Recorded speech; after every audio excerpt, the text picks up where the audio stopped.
Hello everyone, Mike Rempel from Excel Bytes with today's Excel Bytes blog post.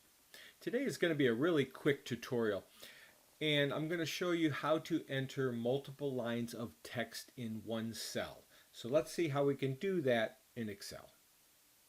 So here I have 3 lines of an address that I want to enter into one cell.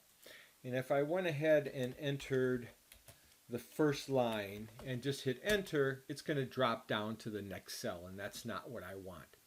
So in order to enter multiple lines of text into one cell, what you do is instead of hitting enter, you hold down your Alt key and hit enter, and it just moves it down to allow you to enter another line.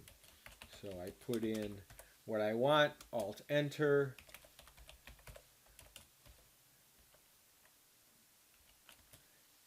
and then when I finally have everything that I want entered into it, I just hit the enter key and it will enter all those lines into one cell.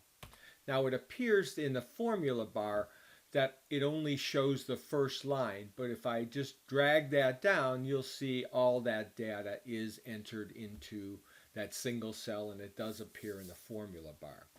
Now one thing to be cautious of is if you enter numbers, for example,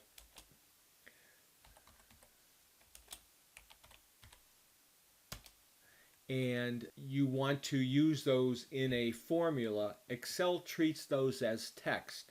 So if I took equals this times 5, I'm just going to get a value error because there is no way to show those as true values. Excel just recognizes those as text. But that's how you can enter multiple lines of data into one cell. So thanks for watching this tutorial. If you found it beneficial, please share it, like it, or give it a thumbs up. And if you haven't yet, please subscribe to my blog at my website, excel-bytes.com, or any of the social networks you see below. Have a great day and happy excelling.